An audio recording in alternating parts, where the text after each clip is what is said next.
ऐसे ही मैं आलंदी आया था। आलंदी आने के बाद यहाँ आ गया, जो यहाँ करके सिद्धबेट है।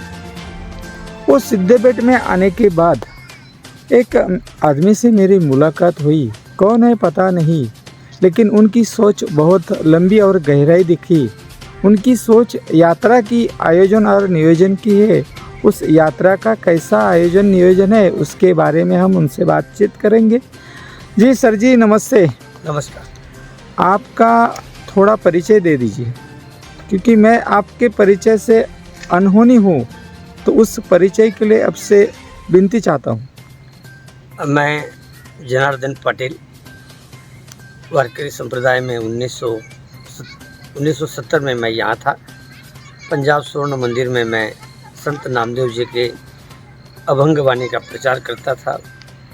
इस कारण पूरे भारत में मैं भ्रमण किया और बहुत दिनों के बाद मैं आज आलंदी आ रहा हूँ। सिद्धबेट का दर्शन कर रहा हूँ।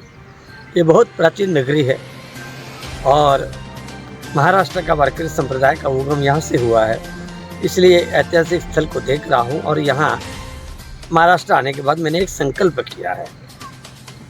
वो संकल्प, आप पत्रकार बंधु हैं, मुझे लगता है कि आपको कहूँगा तो आप पूरे राष्ट्र में उसको समाचार के माध्यम से दे सकते हैं। आपकी सोच आखिर क्या है? हाँ, तो मैं आपको ही, आप महाराष्ट्र के हैं, मैं भारत घूमता रहता हूँ, मूलतः महाराष्ट्रीयन हूँ, लेकिन भारत भ्रमण करने के बाद मुझे जो पता चला वो मैं आपके सामने रखना चाहता हूँ। वह यह है कि हमने सुना है कि महाराष्ट्र में एक अलौकिक इतिहास हुआ है और वो जगत में गया है। तो जगत को अलौकिक इतिहास देने वाली ये धरती है और वह इतिहास आज भी जगत को प्रेरणा देता है, बहुजन समाज को प्रेरणा देता है। वह इतिहास सर्वधर्म समभाव का प्रतीक, 12 बलूतेदार, उनको प्रेरणा देने वाला, ऊर्जा देने वाला। अच्छा, कौन सी चीज़ है ऐसी? समस्त मानव जाति को, मानव समाज को प्रेरणा देने वाला ऐसा वह राष्ट्र गौरव। अच्छा, तो उस इतिहास के लिए मैं उस इतिहास को नतमस्तक होता हूँ। मैं उसको अपना आदर्श नतमस्तक होता हूँ। मैं उसको अपना आदर्श मानता हूँ। वो मेरे 33 कोटि देवी देवता है एक जगह, मैं उनको अपना एक अलग से देवता मानता हूँ। चल, आप आगे फॉलो। मैं उनको अपना देवता मानता हूँ और वह देवता माने पूरे भारत को, जिन्होंने दिशा दी। ऐसे 2 महापुरुष, कर्नाटक में महात्मा बसवेश्वर, वो भारत के नहीं जगत के पहले समाज सुधारक माने जाते हैं। संत ज्ञानेश्वर जी जब इस आलंदी की धरती पर थे, उस समय ही कर्नाटक में उनका समाज सुधार का कार्य हो रहा था।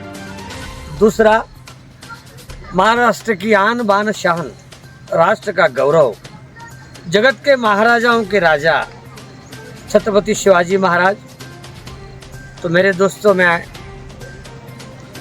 मैं आपके माध्यम से पूरे राष्ट्र को सूचित करना चाहता हूँ कि इस महाराजा का जिस समय उन्होंने पूरे राष्ट्र को नेतृत्व देना था, भारत के आन बान शान को बचानी थी, उस समय उनका राज्याभिषेक हुआ। वो राज्याभिषेक को 350 साल पूरे हो रहे हैं। उस उपलक्ष्य में हमने 13 भाषा, 19 राज्य, छत्रपति शिवाजी महाराज का जन्मस्थान शिवनेरी से लेकर दिल्ली तक ऐसे ही यात्रा का, महायात्रा का आयोजन किया है।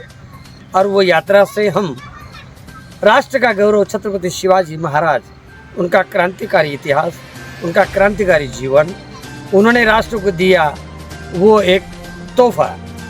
इसलिए इस क्रांतिकारी इतिहास को प्रचार करने के लिए मैं एक तैयारी करने के लिए आया हूँ। अच्छा, तो फिर आप क्या करने वाले हैं ये बताइए ना। यहाँ से एक रथ यात्रा का कितने शुभारंभ दिनों होगा की है? और वो यात्रा तकरीबन 2 साल तक चलेगी और पूरे राष्ट्र को छत्रपति का जो सही इतिहास है वो बताने का काम मैं करूँगा। इसलिए इस धरती पर मैं संकल्प करने आया था। कुदरती आप मिल गए, हो सकता है कि कुदरत को कुछ राष्ट्र के लिए नया सोच, नई दिशा मिलने वाली हो, इसलिए आज का योग संयोग अच्छा हुआ। मैं आपका आपकी धन्यवाद जो करता सोच हूँ। है वो बहुत बढ़िया है, गहरी है, लेकिन उस हर जगह पे पहुंचना जरूरी है।